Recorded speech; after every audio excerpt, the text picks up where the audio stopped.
আমি আসলে কী কাজ করি এটাই আপনাদেরকে দেখানোর জন্য ভিডিওটা বানালাম। তো আজকে আমাদের ঈদের ছুটির জন্য আজকে শেষ দিন, আমাদের লাঞ্চ পর্যন্ত ডিউটি হবে। সকাল 7টা থেকে ডিউটি দিয়েছে, তো কাজ করতেছি আমরা। আর অল্প কিছুক্ষণের ভিতরেই আমাদের ছুটি হবে। এখন সময় 11:30টার মতো বাজছে। সবাই অনেক তাড়াতাড়ি করে কাজ করতেছিল। 12টার ভিতরে ছুটি হয়ে যাবে ইনশাল্লাহ। বাড়ির জন্য রওনা দেবো আজকেই। তো সবাই দেখেন গার্মেন্টসে কীভাবে আমরা কাজ করি। এটা আমাদের সুপারভাইজার।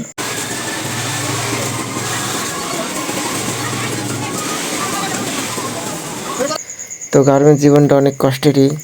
এখানে অনেক তাড়াতাড়ি কাজ করতে হয়, ফাঁকি দেওয়ার কোনো চান্স নেই। এটা আমাদের বড় ভাই ভিডিও করা দেখে হাসতেছে। তো এবার আমি মাস্ক পরে কাজ করতেছিলাম, মাস্কটা খুললাম, বড় ভাইকে বলতেছি এবারে তোমাকে ভাইরাস করে দিব, তুমি হাসতেছ ভিডিও করা দেখে। তো আমি এখানে আইলেট মেশিন চালাইতেছি। এটা অনেকে চিনবে, এবার অনেকে চিনবে না।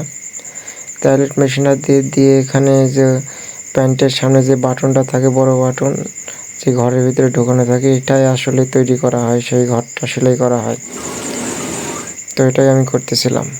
তো আমরা 12:30টার ভিতরে কাজ শেষ করে বসেরা ডাকছে, মিটিং করতেছে সবাইকে নিয়ে। সবাই সবার দেশে চলে যাবে গ্রামের বাড়ি, শেষ কথা বলতেছে বসে। তো এবার আমরা আইসা ঘাটে চলে আসলাম। আইসা ঘাটে এসে থেকে অনেক জ্যাম, অনেক লোক দাঁড়িয়ে আছে। আমাদের 2 ঘন্টার মতো সময় লাগছে আসতে। আরিসা ঘাটে আসার পরে দীর্ঘ 1-1.5 ঘন্টা অপেক্ষার পরে স্পিড বোট পেলাম। স্পিড বোটে আমার জার্নি প্রথমবার ওঠা। এর আগে কোনো সময় আমি উঠে নাই। তো অনেক জোরে যাইতেছিল, ভয় লাগতেছিল। পিছনে দেখেন কতটা পানি কীভাবে উঠতেছে।